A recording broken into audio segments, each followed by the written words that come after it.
নমস্কার বন্ধুরা, মেনকা রান্নাঘরে আপনাদের সবাইকে স্বাগত জানাই। তো আমি আজকে নতুন একটা রেসিপি নিয়ে চলে এসেছি, চিকেন স্টু। তো কিভাবে আমি বানাবো তা আপনাদের সঙ্গে শেয়ার করছি, চলুন আমি বানিয়ে দেখাই। তো আমি এখানে গোলমরিচ গুঁড়ো নিয়েছি, এখানে গোটা গরম মশলা নিয়ে নিয়েছি আর লঙ্কা নিয়ে নিয়েছি, তেজপাতা নিয়ে নিলাম দুটো। এবার প্রেসার কুকারের মধ্যে তেল দিয়ে দিলাম, খুব বেশি তেল লাগে না।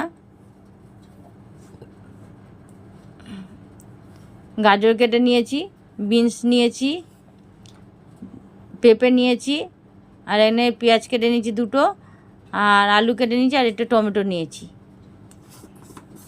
এখানে চিকেন নিয়েছি, দেখুন এই মাপে 250 মতন চিকেন নেওয়া আছে। এবার প্রেসারের মধ্যে দুটো শুকনো লঙ্কা দিয়ে দিলাম, দিয়ে একটু নাড়াচাড়া করে নিচ্ছি।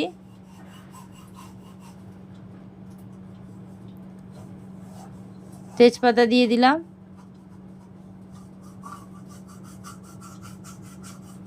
দিয়ে নাড়াচাড়া করে নিচ্ছি।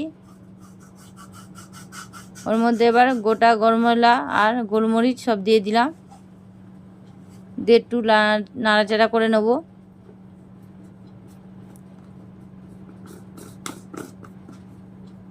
এবার আমি পেঁয়াজ দিয়ে দিলাম, কেটে রাখা পেঁয়াজগুলো দিয়ে দিচ্ছি। পেঁয়াজগুলো দিয়ে নাড়াচাড়া করে নিচ্ছি।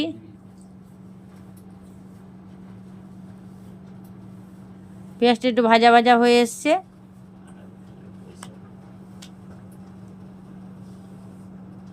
এভাবে ভাজা ভাজা ভেজে নিতে হবে পেঁয়াজটা একটু হালকা।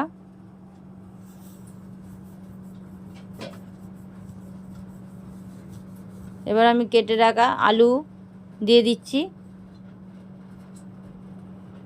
সব আলুগুলো দিয়ে দেবো, গাজর দিয়ে দেবো,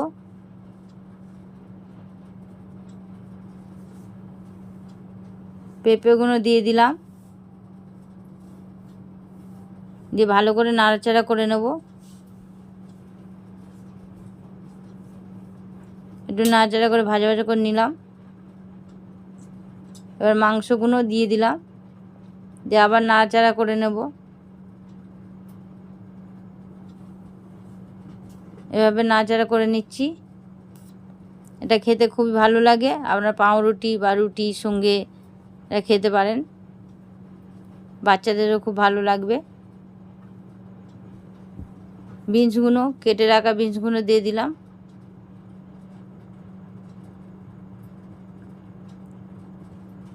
টমেটোটা দিয়ে দিলাম,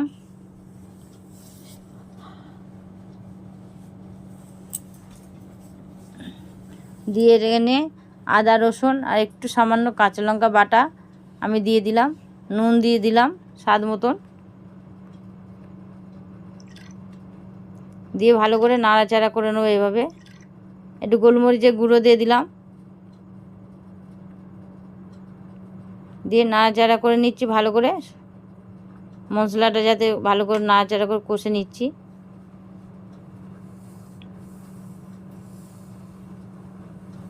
এবার পরিমাণ মতন জল দিয়ে দিচ্ছি,